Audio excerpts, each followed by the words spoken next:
Good morning. ప్రభువైన యేసుక్రీస్తు వారి పరిశుద్ధ నామంలో అందరికీ శుభాలు. ఈరోజు మన అనుదిన ఆత్మీయ ఆహారంగా రోమీలకు రాసిన పత్రిక 4వ అధ్యాయం 18వ వచనంలో లాస్ట్ లైన్, నిరీక్షణకు ఆధారము లేనప్పుడు అతడు నిరీక్షణ కలిగి నమ్మెను. ఈ విషయం అబ్రహాము గారి గురించి భక్తుడైన పౌలు గారు చెప్తున్నారు. అబ్రహాము దేవుణ్ణి ఎప్పుడు నమ్మాడు అంటే నిరీక్షణకు ఆధారం లేనప్పుడు నమ్మాడట. అందుకనే ఆయన విశ్వాసులందరికీ తండ్రిగా ఉన్నాడు అబ్రహాం. మోషే కాలంలో దేవుణ్ణి నమ్మడం చాలా ఈజీ. అబ్రహాము కాలంలో దేవుణ్ణి నమ్మడం చాలా చాలా కష్టం. ఎందుకంటారా? మోషే కాలంలో దేవుడు చాలా సమీపంగా ఇశ్రాయేలుకి ఉండి ఆయన కార్యాలు, అద్భుతాలు, ఆశ్చర్య కార్యాలు వారి కంటికి కనబడు విధముగా దేవుని మహిమను వారు చూస్తూ ఉన్నారు. కనుక దేవుణ్ణి అన్ని అద్భుత ఆశ్చర్య కార్యాలు చూసిన తర్వాత దేవుణ్ణి తెలుసుకోవడం చాలా ఈజీ. కానీ అబ్రహాము కాలంలో ఏ విధమైన అద్భుత ఆశ్చర్య కార్యాలు అబ్రహాము చూడలేదు. దేవుని పిలుపుని అతడు పొందుకున్న వెంటనే ఇక ఏమీ సందేహించకుండా నీ ఊరిని, నీ ఇంటిని, నీ ప్రజలను విడిచిపెట్టి నేను ఎక్కడ పొమ్మంటే అక్కడ పో అన్నాడు. అలా వెళ్ళిపోయాడు అబ్రహాం. దేవుణ్ణి గుడ్డిగా నమ్మాడు. ఎక్కడికి వెళ్తాడో దేవుడు చెప్పలేదు.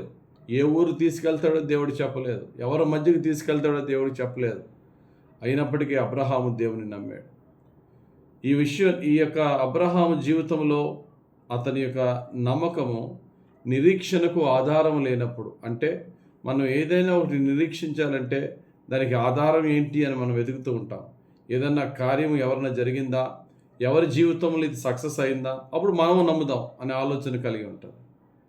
దేవుని వాక్యం ఏం చెప్తుందంటే, చూచు నమ్మువారి కంటే చూడక నమ్మువారు ధన్యులు అని యేసయ్య తోమా గారితో చెప్తున్నారు. ఎప్పుడు కూడా బైబిల్ గ్రంథంలో దేవుని యందు విశ్వాసం ఉంచు వారిని దేవుడు బహుగా ప్రేమించాడు. విశ్వాసము లేకుండా ఆయనకి ఇష్టలంగా ఉండుట అసాధ్యం.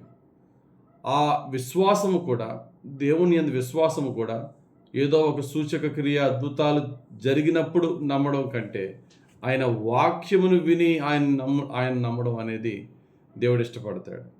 అందుకనే వినుట వలనే విశ్వాసము కలుగును అన్నాడు, కానీ చూచుట వలన కాదు. కానీ ప్రజలకి ఏంటంటే అన్నీ చూడాలి. గాలి ఉన్నదాన్ని మనం చూసి నమ్ముతున్నామా, చూడకుండా నమ్ముతున్నామా? ఆక్సిజన్ ఉంది, హైడ్రోజన్ ఉంది, ఇవన్నీ మనం చూసి నమ్ముతున్నామో చూడక నమ్ముతున్నాం. ఆక్సిజన్, ఇవన్నీ మనకి గ్యాసెస్ ఏమి కనబడవు, కానీ నమ్ముతున్నాం. ఎందుకంటే సైంటిఫిక్గా ప్రూవ్ చేశారు. మనమేమి ల్యాబ్లో ప్రూవ్ చేయలేకపోయినా ఆల్రెడీ ప్రూవ్ చేసిన వారు రాసిని చదివి మనం నమ్ముతున్నాం. కానీ దేవుడు చెప్తున్నాడు, వాటికంటే శ్రేష్టమైన దేవుని వాక్యము మనకి ఇచ్చినప్పుడు ఆ వాక్యాన్ని చదివి వాక్యం యందు విశ్వాసం ఉంచి మనం నమ్మినట్లయితే దేవుని యొక్క గొప్ప మేళ్ళను పొందుకుంటాం. నమ్మిక వలన మనం దేవుని యందు నమ్మిక వలన మనం నీతిమంతులుగా మారుతామట. నమ్మిన దాన్ని నోటితో ఒప్పుకోవడం వల్ల మనం రక్షింపబడతామట. రోమీలకు రాసిన పత్రిక 10వ అధ్యాయం 10వ వచనం ఈ మాట ఉంటుంది. ఏలయనగా నీతి కలుగునట్లు మనుష్యుడు హృదయంలో విశ్వసించును, రక్షణ కలుగునట్లు నోటితో ఒప్పుకొనును. మనం నీతిమంతులుగా మారాలి అంటే యేసుక్రీస్తు విశ్వాసము మన నీతిమంతులు మార్చుతుంది. ఆ యొక్క విశ్వాసముతో కూడిన మన సాక్ష్యం, ఒప్పుకోలు మనల్ని రక్షిస్తుంది.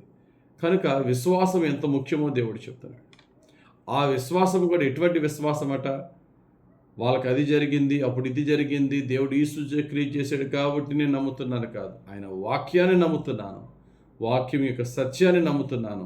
గనుక దేవుడు నా పట్ల కూడా ఆ గొప్ప కార్యాలు చేస్తాడు. అసాధ్యము, శారీరకంగా హ్యూమన్లీ ఇంపాసిబుల్, లోకానుసారమైన జ్ఞానంతో అసాధ్యమైన కార్యాలు కూడా దేవుడు నా పట్ల చేస్తాడనే విశ్వాసం ఉన్నప్పుడు విశ్వాస ఫలము దేవుడిస్తాడు. ఈరోజు మన జీవితంలో కూడా ఏ ఆధారము లేకుండా అసలు నేను ఈ కష్టం నుంచి బయటికి రాగలనా, ఇందులో నేను జయము పొందగలనా, పరిస్థితులు చూస్తుంటే, ప్రజల యొక్క మాటలు వింటూ ఉంటే నాకు విజయం రావడం అసాధ్యమేమో అని అనిపించవచ్చు. కానీ just have hope against hope in Jesus Christ. Abraham అటువంటి విశ్వాసం కలిగి ఉన్నాడు. నిరీక్షణకు ఆధారం లేనప్పుడు నిరీక్షించడం అనేది దేవుడు మనలో నుంచి ఇష్టపడతాడు. ఉదాహరణకి లాజరు చనిపోయాడు. యేసు ప్రభు కబురు వచ్చింది, అయినా 4 రోజుల తర్వాత వెళ్ళాడు. సమాధి చేయబడ్డాడు లాజరు. వాళ్ళ సహోదరుడైన మార్త యేసు ప్రభు వస్తే ఎదుర్కొని, ప్రభువా నీవు ఇక్కడ ఉండుంటే నా సహోదరుడు చనిపోకుండా ఉండేవాడు, లాస్ట్ ప్రాణం పోయే టైంలో నువ్వు వచ్చున్నా నువ్వు బ్రతికించేవాడు అని ఆగిపోలేదు. కంటిన్యూషన్ ఒక మాట ఏమన్నా తెలుసా? ఈవెన్ నావ్, ఇప్పుడైనను. ఎప్పుడు? చచ్చిపోయిన తర్వాత 4 రోజులు అయ్యాక, సమాధి చేయబడిన తర్వాత అయినా, ఈవెన్ నావ్ నువ్వు ఏది అడిగినా తండ్రి ఇస్తాడంట. చదవన్నమాట యోహాను సువార్త 11:21-22 వచనాలు. మార్త యేసుతో, ప్రభువా నీవిక్కడ ఉండిన ఎడల నా సహోదరుడు చావకుండును, ఇప్పుడైనను నీవు దేవుని ఏమడిగినను దేవుడు నీకు అనుగ్రహించునని ఎరుగుదుననెను. ఆ తర్వాత దేవుడు లాజర్ని సమాధిలో నుండి ఒక్క మాటతో లేపి వారికి సజీవులుగా అప్పగించాడు యేసయ్య. మార్త యొక్క విశ్వాసం ఏంటండి? అసలు అప్పటి వరకు చరిత్రలో లేని కార్యం.